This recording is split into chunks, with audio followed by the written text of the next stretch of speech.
আজি মাছ মাংস নহয়, আজি একেবাৰে ভেজিছ কিবা এটা বনাব লৈছোঁ। তো আলু, মূলা, ওলকবি আৰু মূলা যে ঠাৰিখিনি থাকে সেইখিনিও দি দিছোঁ।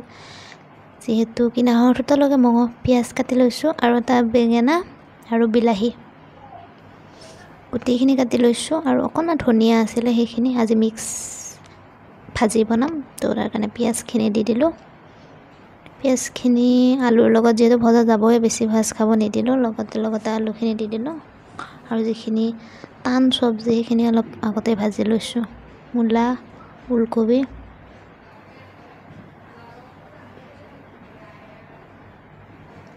ধুনীয়াকৈ অলপ সময় লৰাই লৈ যিখিনি মূলা ঠাৰি আছিলে সেইখিনিও দি দিলোঁ।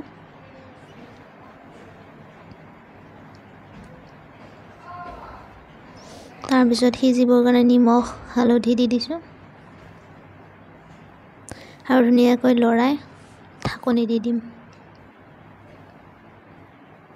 ঢাকনি দিলে সোনকালে সিজি যায় আৰু কেঁচা জলকীয়া দুটা দিছোঁ আৰু এমুঠি মটৰ তিয়াই ৰাখিছিলোঁ অলপ সময়, ভালকৈ ভিজ নাখালে যদিও তেনেকৈ দি দিলোঁ। ইয়াত আপুনি মটৰৰ ঠাইত মুগো ব্যৱহাৰ কৰিব পাৰে, ভিজাই লোৱা মুগ।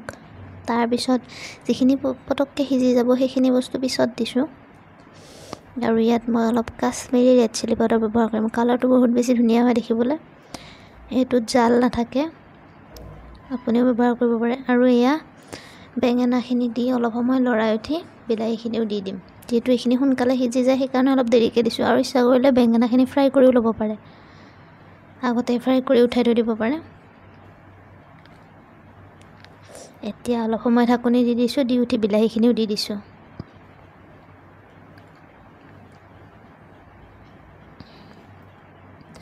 যিকোনো চব্জিতে বেঙেনা দিব পাৰে। আৰু এয়া আদা নহৰু আৰু ধনিয়া পাত একেলগে খুন্দি দি দিছোঁ। ধনিয়া পাত খুন্দি দিলে সোৱাদটো বহুত বেছি ভাল হয়, মই আগতেও কৈছোঁ। বেঙেনা যিকোনো চব্জিতে দিব পাৰে, মাংসতো আপোনালোকে বেঙেনা দিব পাৰে, কিন্তু বেঙেনাটো ধুনীয়াকৈ ফ্ৰাই কৰি বা পুৰি লৈ উঠি যেতিয়া নেকি মাংসৰ গ্ৰেভি হ'ব তেতিয়া ভাজি লোৱা বা পুৰি লোৱা বেঙেনা দি দিব। দি উঠি তেতিয়া গলি যাব, বহুত বেছি টেষ্টি হয়। এইটো ট্ৰিক ফ্ৰীতে দি দিলোঁ বাৰু। তো এয়া মই পানী দি দিলোঁ। এতিয়া মোৰ প্ৰায় মিক্স ভেজিছ ৰেডি। অলপ সময় ঢাকনি দি সিজাইছোঁ, যিহেতু ৰুটিৰ লগত খোৱা যাব। এয়া উতলি আছে। মটৰখিনি বহুত বেছি ভিজ নাখালে যদিও ভালেই লগা হৈছে খাই। আৰু এয়া মোৰ মিক্স চব্জি ৰেডি হৈ গ'ল।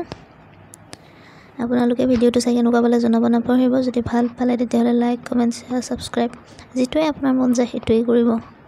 তো ধন্যবাদ শেষলৈকে মোৰ ভিডিঅ'টো উপভোগ কৰাৰ বাবে। আজিলৈ বাই বাই।